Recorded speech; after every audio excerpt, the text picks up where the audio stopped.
Alright boys, so we're pretty early on in the league right now, and I just want to make a quick video talking about how you can gear your character very early on with Scourge, some of the different little tips and tricks and stuff that I've kind of learned about it. So you'll notice that as we're moving through Scourge, we're gaining this blood bar here, right? Very, very early in the first few zones, you're really not going to get very many enemies in here. You're going to get this Blood Crucible button here that you can press with V as the standard key for it. And as you move into it, you'll start to see all of these extra enemies. You'll kill them and be able to gain some corruption stacks for the item that you're using.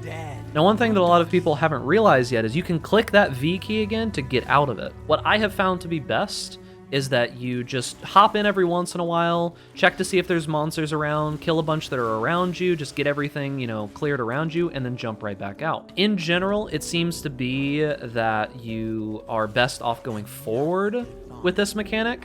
Going back causes you to have to backtrack to pick up the items if you miss them the first time, but going forward seems to be the way to go about it. Now, if we're talking about the actual skill points, I went with, so far, weapons, armor, being able to transform unique equipment, and the chance to grant a link. You should be able to get all of these eventually. But talking about the actual crucible, so one thing that I have learned is that if you put a white item in here, it actually has a pretty large chance to roll rare. So very early on, if you're finding like some white ring bases or something like that, you can just toss a pair of white boots or, a white, say, sapphire ring or a topaz ring in there. It has a high chance of it being corrupted into rare. And then if you want to make, like, say, if you're playing the trap build or another, like, spell-based build, and you want to make the added spell damage wands, which the recipe I've talked about quite a few times, but it is a blue wand, a rare tier resist ring. The resist type determines what kind of damage it does, as well as an alteration orb. You can get those rare rings very easily by just tossing a white one into this slot, waiting until it transforms, and then most of the time it transforms into a rare corrupted item.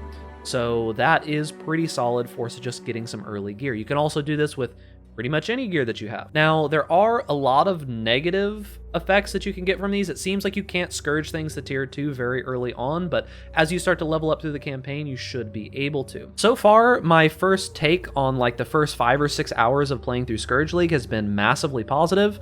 I really do just enjoy the fact that during this mechanic, you have seemingly complete control over it, right? You can jump in and out as often as you want to.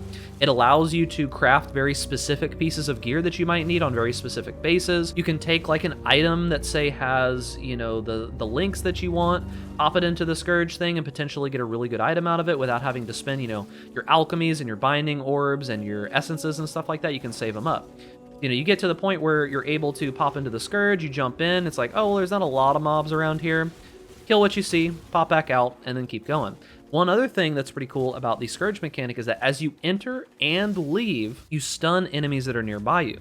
So say if you get into like a dangerous situation, right? Like you've got a bunch of Roas that are charging you and you're really like worried that you're gonna die. Just pop into that Scourge mechanic real quick.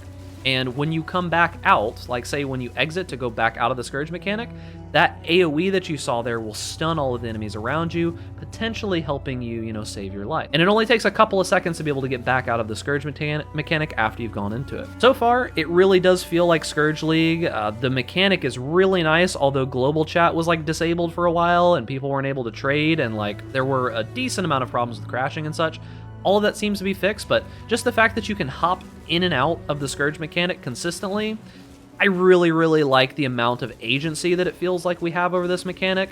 You can just do what you want, where you want.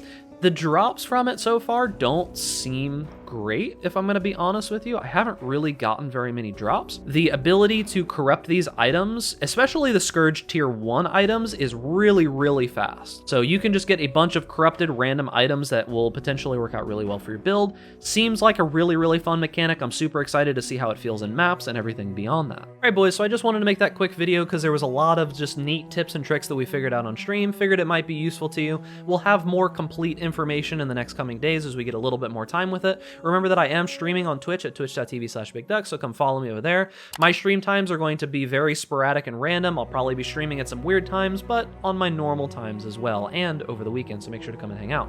Remember, boys, if you're enjoying the content, make sure that you like this video, subscribe to the YouTube channel for more content similar to this, and stay safe out there in raid class. And I'll see you guys in the next video.